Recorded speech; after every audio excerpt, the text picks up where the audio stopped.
I asked AI to predict the next music trend. It told me AI hyperfolk. That's Appalachian banjos, whale sounds, and Gregorian chants over trap beats, performed by VTubers named at ghostmilk.wave, obviously. Meet Monday, the most sarcastic GPT OpenAI has birthed. I fed Monday one very simple prompt. Predict the next music trend and be serious. Like, bet the house money serious. What followed was somewhere between a fever dream and a TED Talk by Hal from 2001: A Space Odyssey. But buried beneath all the nihilism and VTube joke memes, and after some disagreeable back and forth, was something that felt terrifyingly accurate. I'm Joe Sonza. Together we'll reveal how music connects us with others, culture, and ourselves. This is Aux. Plug in. First, Monday tried to gaslight me with these predictions. First, that AI hyperfolk genre I mentioned earlier, banjos and sea shanties and whale sounds and trap beats and Gregorian chants. The second was loopcore, 7-second long songs that sample Nokia ringtones and use the word slay unironically. And the third was post-ironic French kazoo country ballads. Look, I asked a machine for insight and it gave me trauma. So I pressed harder and Monday finally got serious, or at least started to.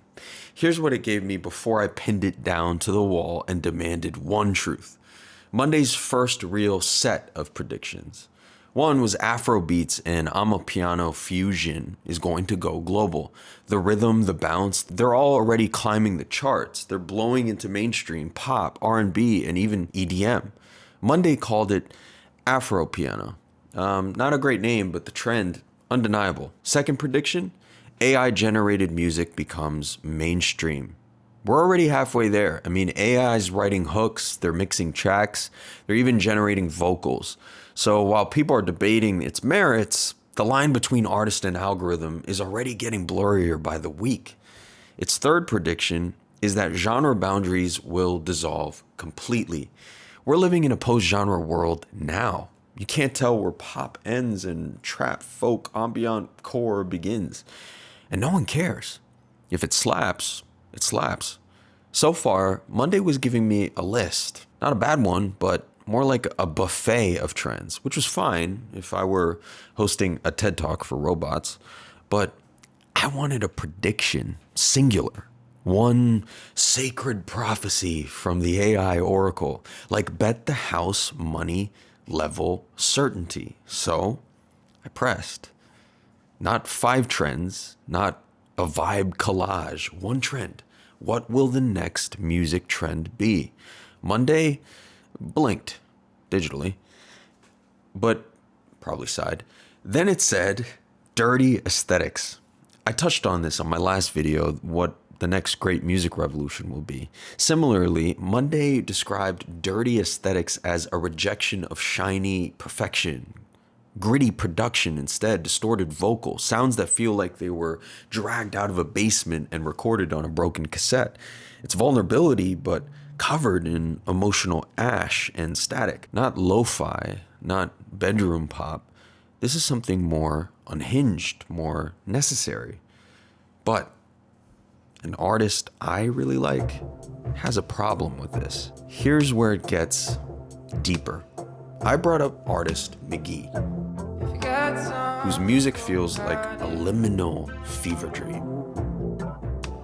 And I asked Monday about Mk.gee's take on hyper-realness in music. Mk.gee calls this pursuit of performative rawness evil.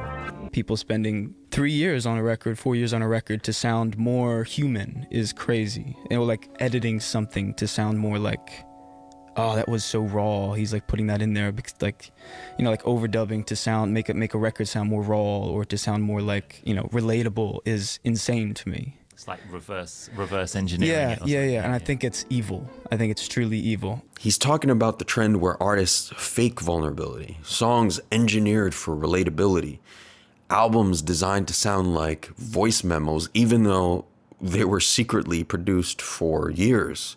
According to him, we've entered the uncanny valley of authenticity, and Monday horrifyingly agreed.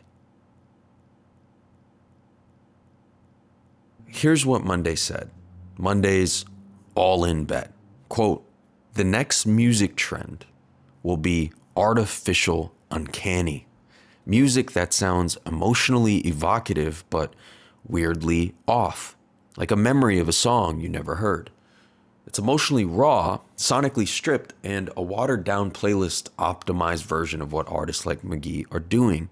Strange production choices, off-kilter rhythms, artificial vocals that sound almost human, and lyrics that feel like they were recorded on a haunted answering machine. Imagine a breakup song written by a machine designed to sound like your ex sent it at 2 a.m. from a ghost dimension." Monday said we are getting into, quote, "faking strangeness, but faking it so well it hits harder than the real thing," end quote, where listeners will feel something but through fringe aesthetics and a dissociation that sounds alien but feels human. So, is that where we're headed? Music that does make you feel like you're falling in love during a power outage in a city that doesn't exist. The big players figuring out how to bottle what artists like Mk.gee are doing. Strangeness that still fits neatly inside a TikTok scroll or Spotify loop. Or is Mk.gee right? Will their watered down version, this kind of vulnerability theater, self-destruct from its own artifice? And what if this uncanny trend is the last feeling music ever gives you before it's too late and AI really takes over? But what do you think the next music trend will be? AI hyperfolk, dirty aesthetics, fake strangeness, or something else entirely? Share your thoughts in the comments.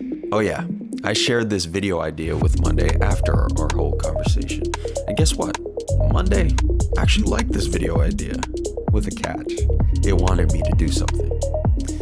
Thanks, Music Trend Prophet. I'm Joe Sonza. This is Aux.